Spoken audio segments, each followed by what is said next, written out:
Hello, everybody. Let me actually just go ahead and move some things around. Don't mind me. You guys know this is all about the truth, reality, right? I'm going to go ahead and set up my lamp. Ba-ba-da-ba. Look. Whoop. I'm going to take off my glasses too because you can't see the ring of death, right? Hello, everyone that's here live. I hope you guys are all having a fantastic day. Go ahead and hit a like if you want to let me know that you can hear me. And I'm going to go ahead and put my chat box right there so I can hear it and watch you guys comment.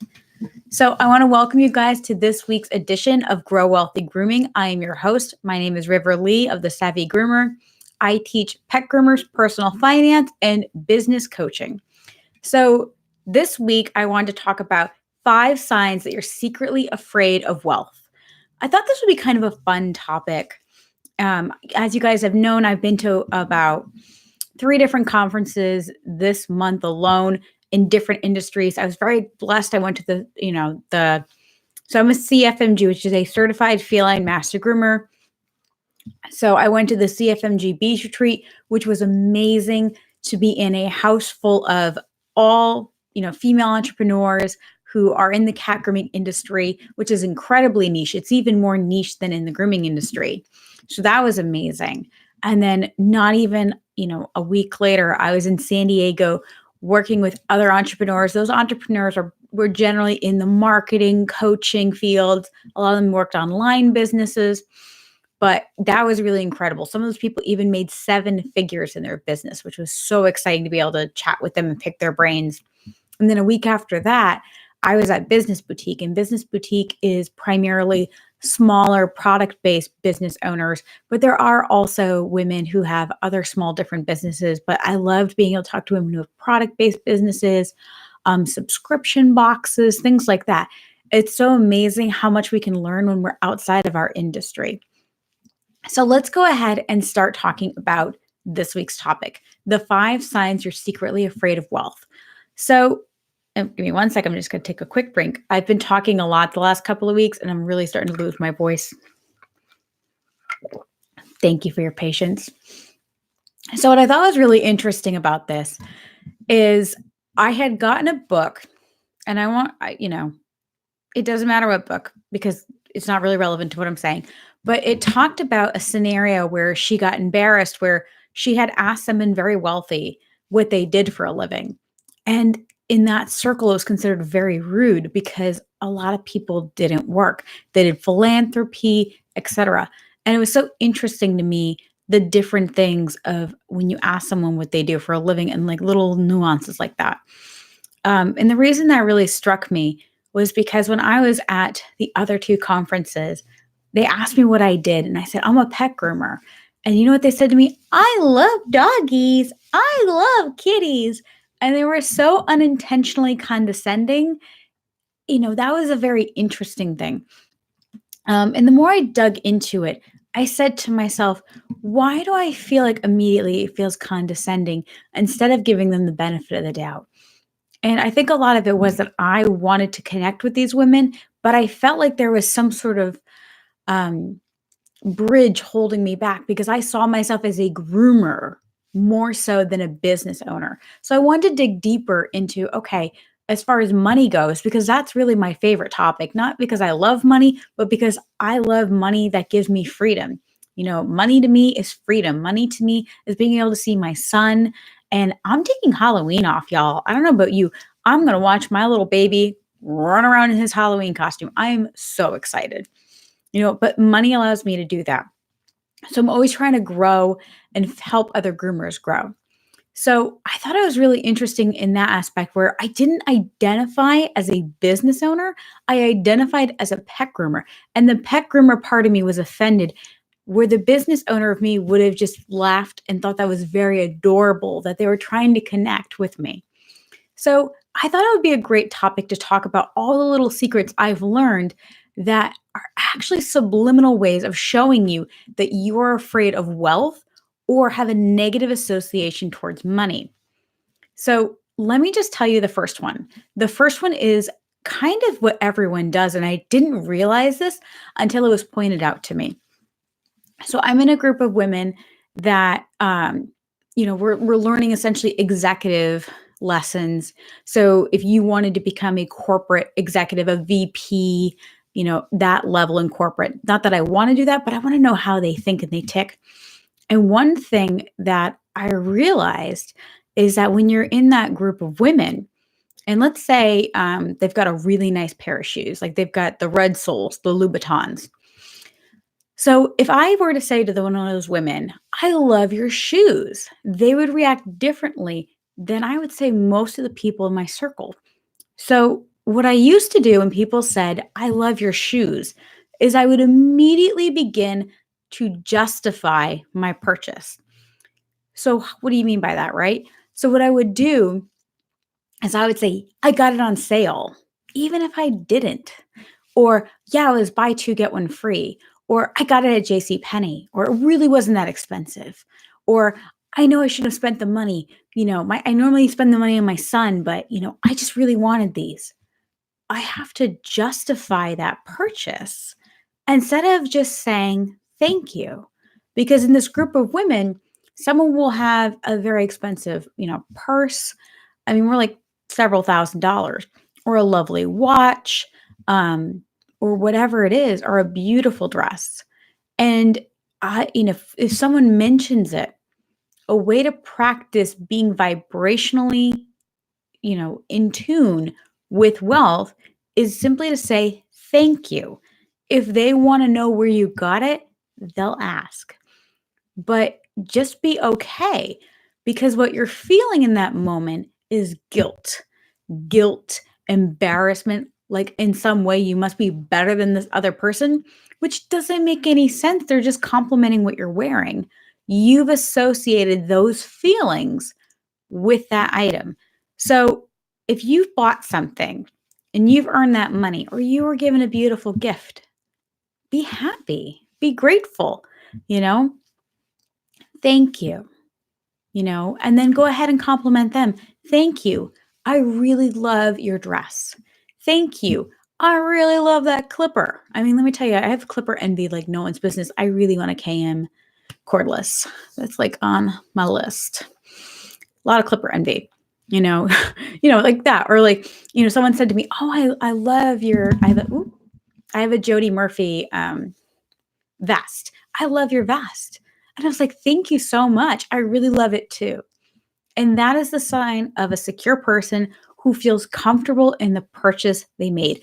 And some of you guys might be like, that's a little ridiculous. But when you think about it, why else would you tell someone, why are you justifying your purchase to a complete stranger or even to someone you love? It doesn't make any sense. That's like if you made a delicious meal, right? And they said to you, wow, this was delicious.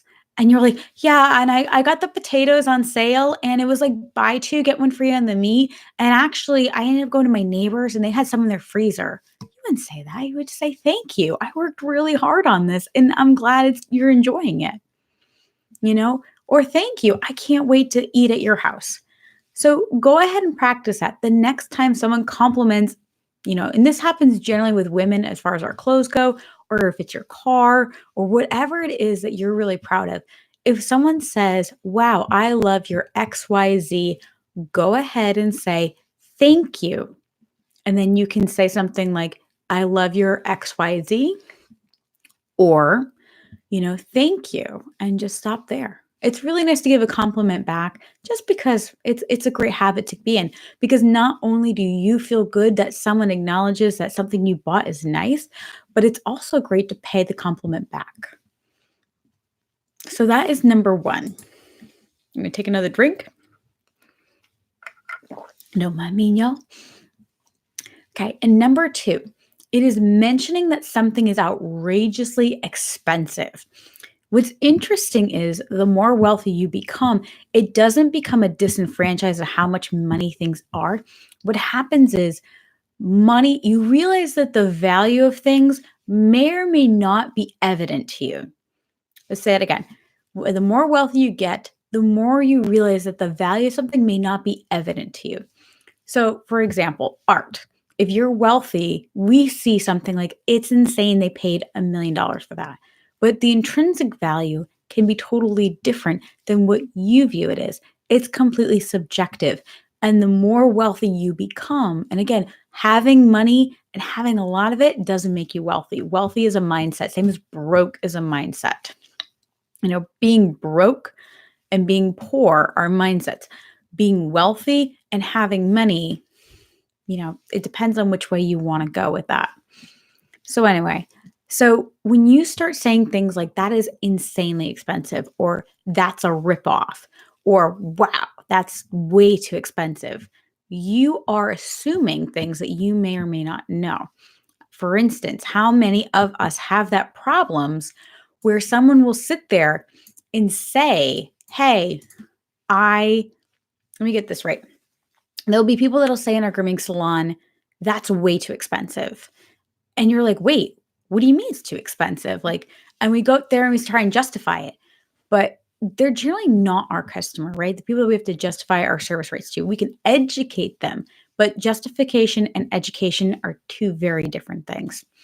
That said, I want you to please stop saying things are outrageously expensive or someone is charging too much money. The truth is that sometimes we don't see the value or we simply don't value those things. I recently got some really beautiful headshots done and they were expensive, but they were expensive to me because I'm sorry. I'm really sorry to this photographer. They did an amazing job, but to me, they're expensive because I don't value them. And that sounds really terrible because they're beautiful and they're well done and they were able to bring out the best in me. But if I paid their full rate of $500, I'd be like, what are you, nuts? That's way too much for me. But that's because I don't value it. And it's not that I don't value their services. I just don't value professional photography. And that's okay. The other example I have is I really like diamonds because I'm a girl and I like shiny things. The Italian in me is like glitter, and I like nice diamonds and I don't want to have to go shopping. I don't want to go price shopping. So I will go and buy Tiffany diamonds. And some people, no matter how much money they ever have, will never go to Tiffany's because it is technically overpriced. But to me, it's worth the money to have the brand and know that, they're sourced in a way that doesn't hurt people, blood diamonds, blah, blah, blah. We don't have to go all into that. So it looks like Alan is saying some people are actually get addicted to being poor. And that's actually very true. Some people really find their identity as being the victim. And that's really difficult. Everybody has a different thing and it's not expensive. It's valuable. Absolutely. So, and again, your decision on what is valuable is completely up to you. You do not have to.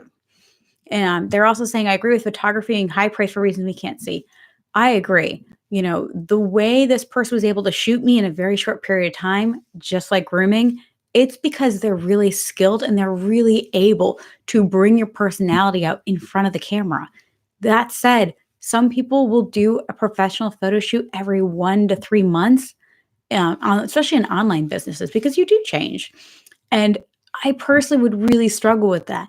And that's not the photographer's fault. That's my fault. So it's not that they're expensive. It's that I don't understand the value or I'm never going to. Some people are just never going to value what we have.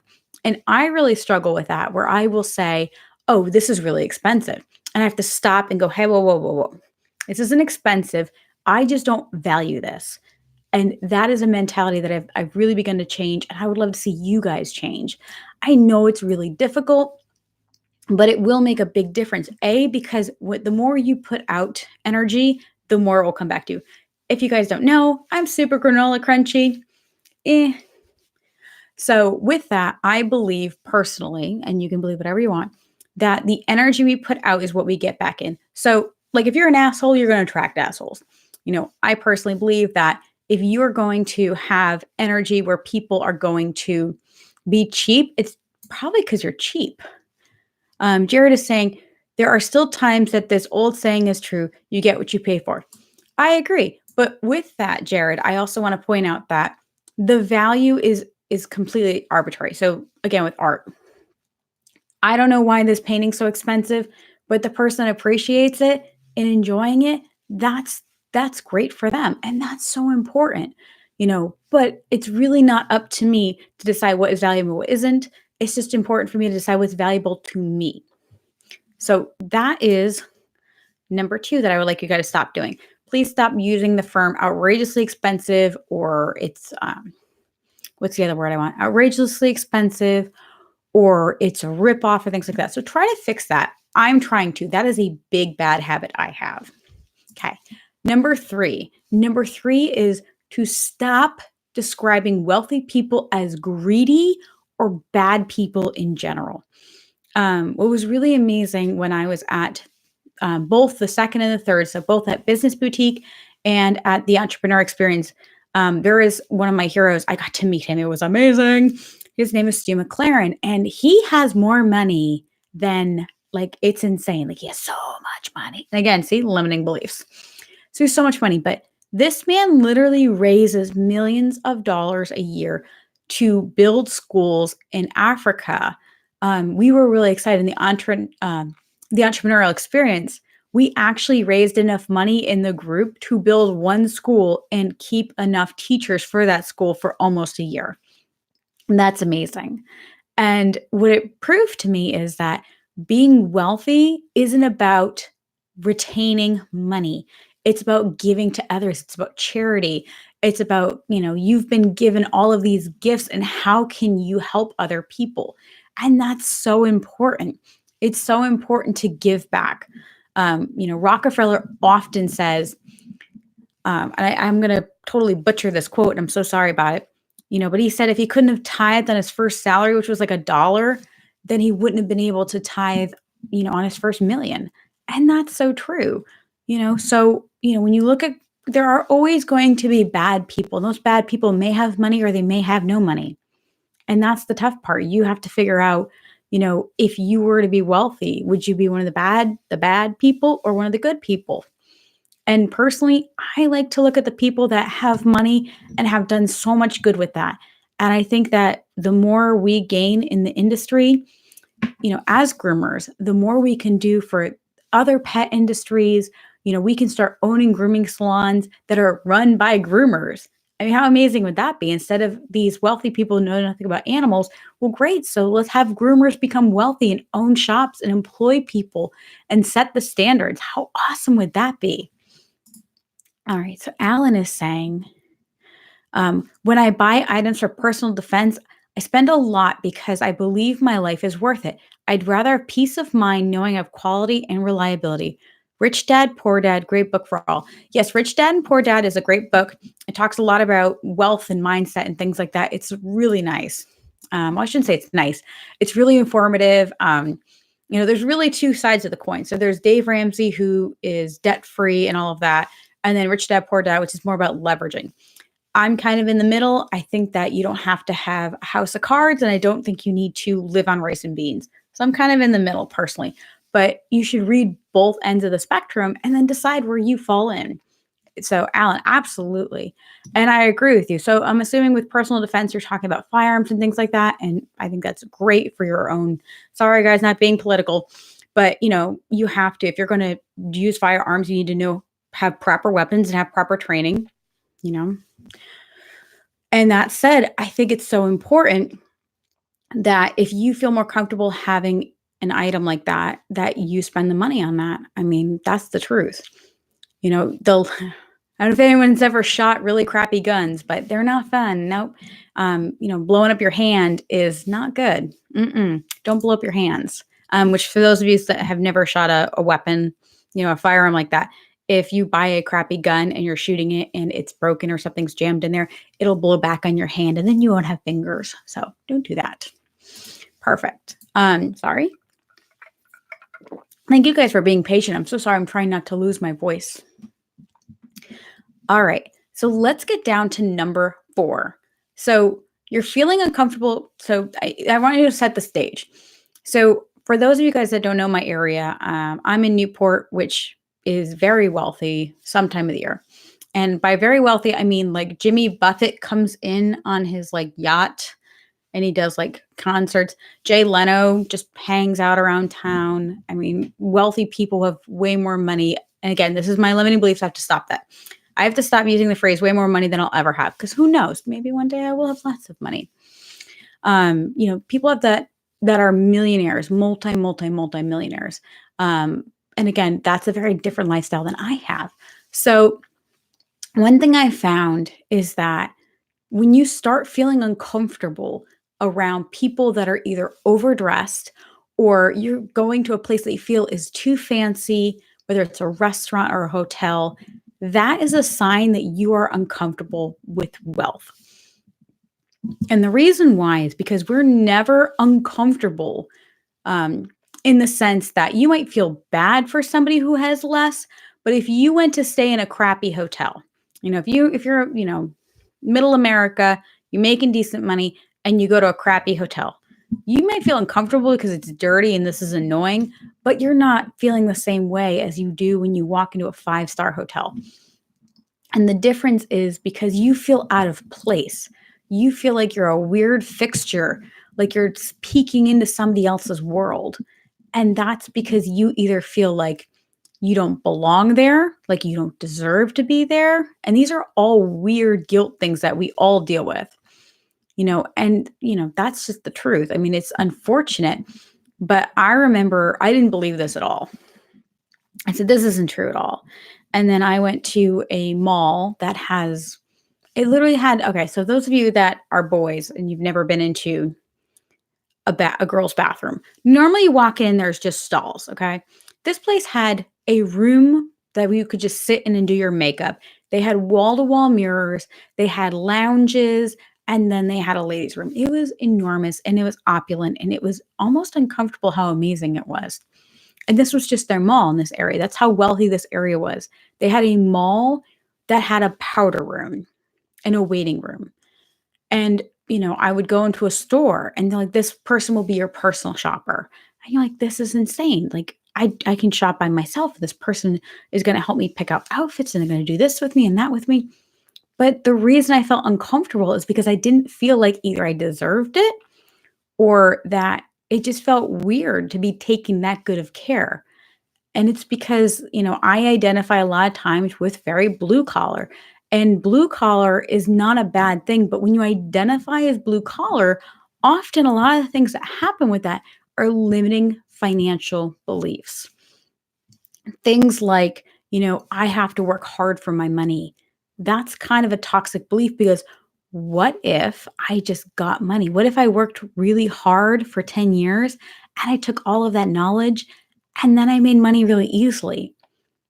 Isn't that going to kind of screw with my head? You think it wouldn't, but when money comes too easily and you have a very blue collar mindset, often these people become self-destructive. I know I'm one of those people, but next time, if you want to become wealthy, one thing you can start doing is, if you're a woman, try on a really nice dress.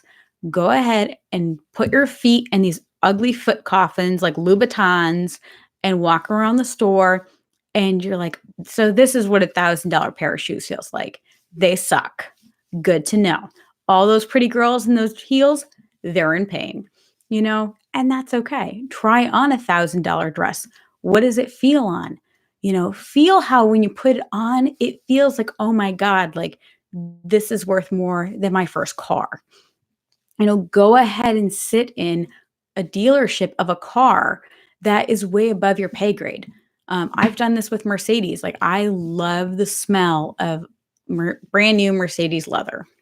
Go and sit in it until you start to feel like it's no big deal. Because once it becomes no big deal, your vibration, your essence is going to be different, because you're creating a false narrative that you aren't good enough. You don't feel good enough. You don't feel like you belong. And that's crazy, because the universe wants to give to you. I know it sounds super granola crunchy, but you deserve to make money. You do work hard. And even if you don't physically work hard, you have earned your place. You have done enough things to deserve to be here. So you get to enjoy the things you have, but you have to feel comfortable in order to enjoy them. If you decide you want to buy something nice for yourself. Again, it goes back to the first thing. I bought this on sale. That feeling also comes into it when you're in that nice hotel and you feel out of place, or you go to that restaurant and you're afraid to touch the china. Go ahead and experience those things. Don't get broke experiencing those things, guys. Don't get broke doing that stuff. But go ahead and have an experience or do it for free. Like I said, go sit in a car worth $100,000. Go to an open house of a house worth $500,000. What does that feel like? What does that look like? And then give yourself permission to be like, I would like this someday. Instead of, again, assuming something is outrageously expensive. This house is outrageously expensive. Or only people that are like greedy would buy this house. Only people that have way too much money and money to burn would buy this house. I mean, on the same level, like people would say, oh, this house, imagine all the good they could have done for charity if they bought this house. But the truth is that, I mean, we live in America. We live better than 90% of the world. We really do. I mean, there are people who use Coke bottles as shoes, and I have way too many pairs of shoes. So I'm okay with that. Why? Because I still give to charity and I still help others in need. And that doesn't make me feel greedy to enjoy my life and enjoy my money. All right, so let's talk about the last, sign that you're secretly afraid of wealth. That is every time your savings account grows to a certain point. Now, you may not know what this point is, but to a certain point, you have an uncontrollable urge to spend it.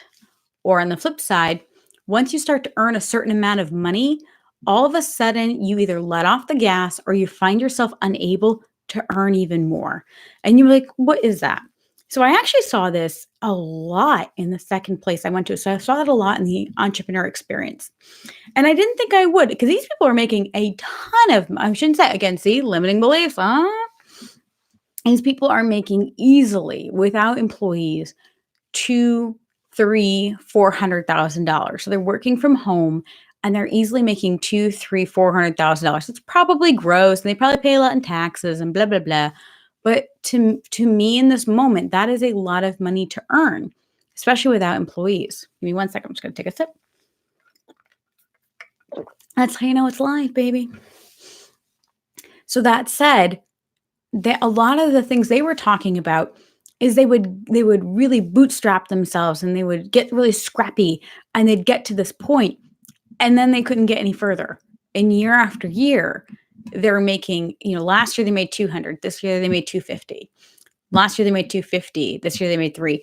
And to you guys, that might seem like, wow, that's actually really great. But, the exponential wealth of what these people are doing, if you can make 6 figures, you can make 7. No, you can't double your money every year.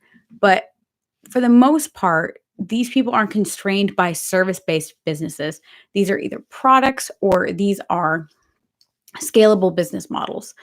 So they're not held down by the amount of time they have. They're more held down by, honestly, either limiting beliefs or things that they're feeling inside of themselves that isn't allowing them to shine. And that's really hard.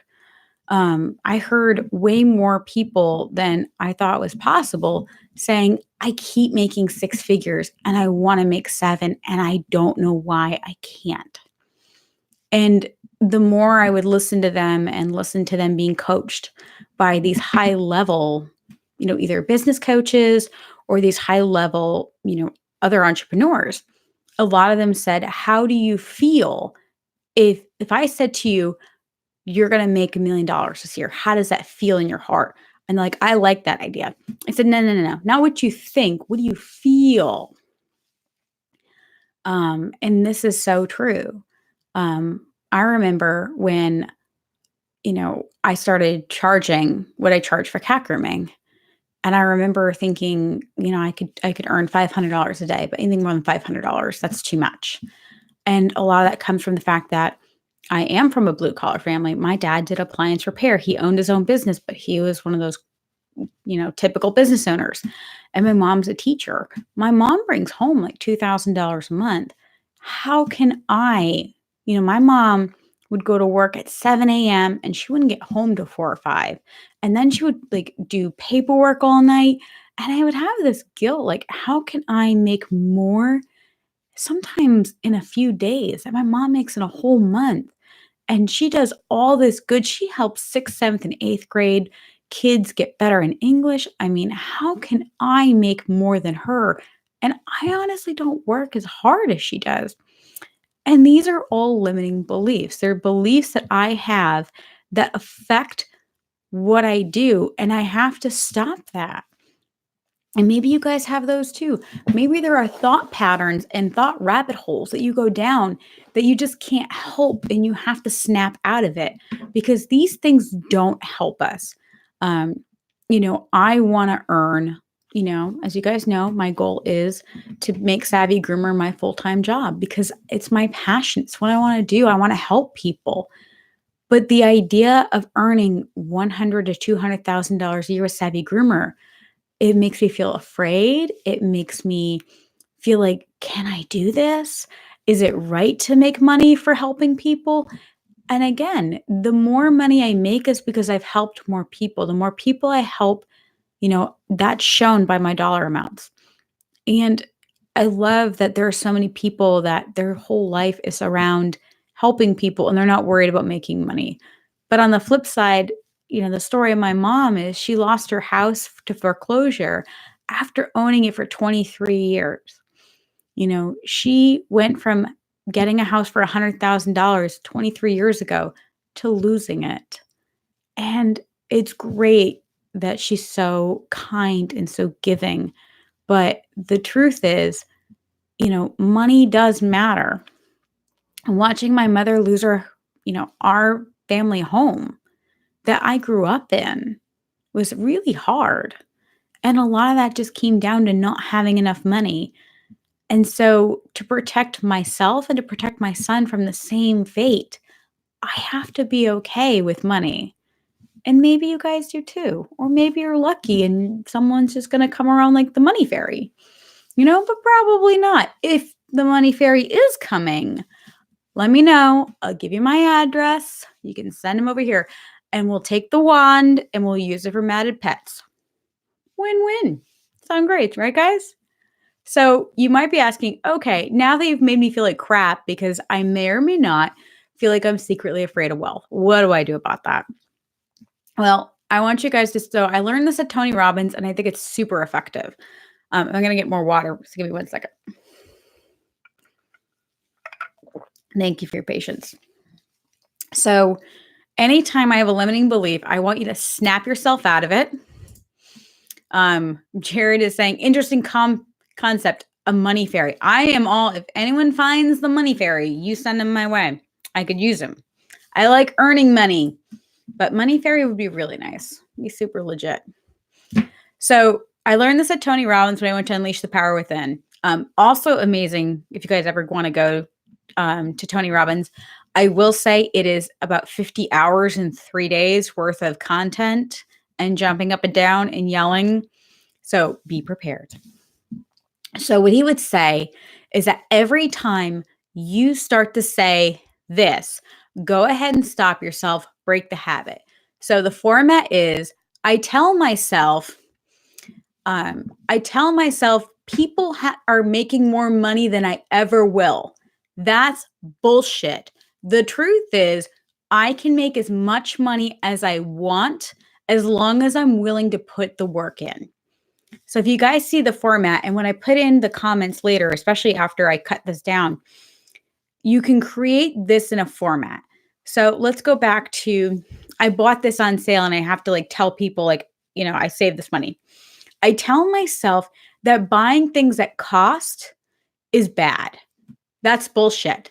The truth is that I earned that money and I deserve to enjoy the things that I have. Mentioning something is outrageously expensive. I tell myself that, photography is outrageously expensive. That's bullshit. The truth is, I'm not in a place in my life where I can appreciate their skill set and their art, right?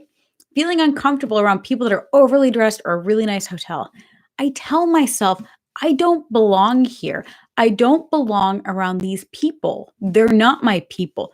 They're Richie Riches, whatever. That's bullshit. The truth is, they're people just like me. They're just in nicer clothes. You know, that's the truth, right? You know, I tell myself if I have over $10,000 in my bank account, I need to spend it.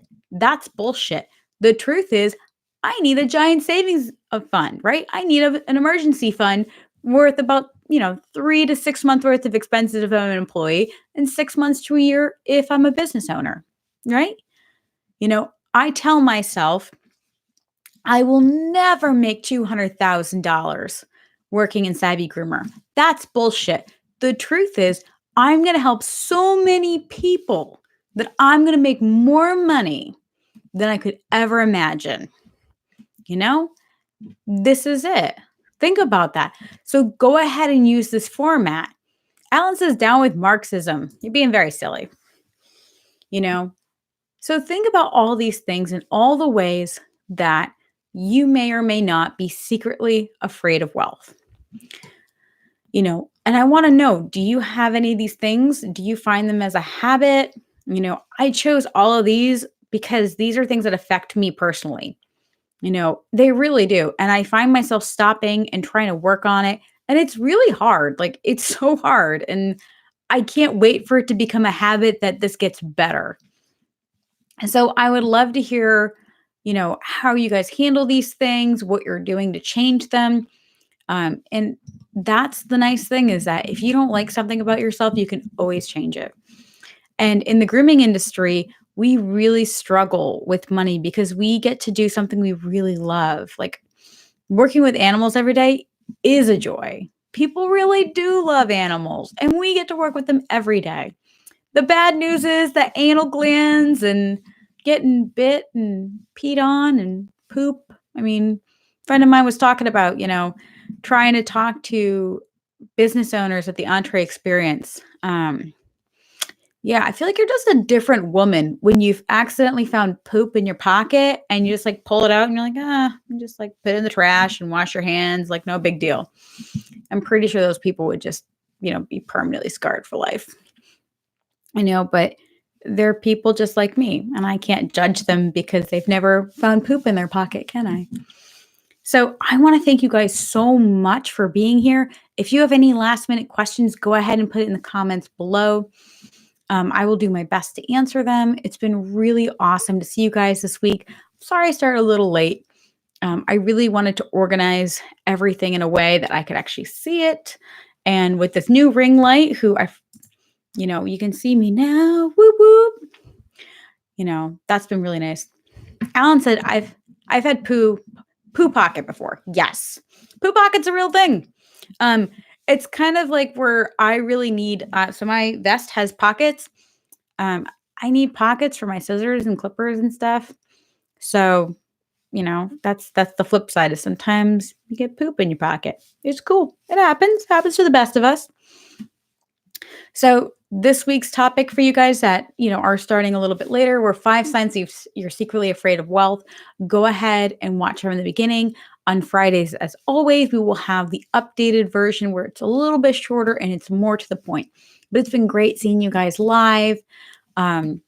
Again, please go ahead and use the format. I tell myself XYZ. That's bullshit. The truth is 1, 2, 3. All right, guys. So start using that in your everyday life to help yourself break these habits. If you haven't already, go ahead and check out my website, which is savvygroomer.com. There you're going to be able to find access to, my blog and more information. If you are a pet groomer, go ahead and apply to join my Facebook group called Finances for the Grooming Industry. We will be doing a fresh launch of Personal Finance on a Leash, which is my 12-week online course teaching pet groomers personal finance. That will be launching very soon. And we're actually going to be having a little bit of a challenge. So go ahead and look up the Savvy Groomer and give a like to my business page. We'll be posting it there very shortly. So I want to thank you guys again. I know I've said this like 5 times, but I really appreciate seeing people live. It makes the time go by a lot faster. And I love reading your comments. So thank you so much for being here. All right, guys, happy grooming.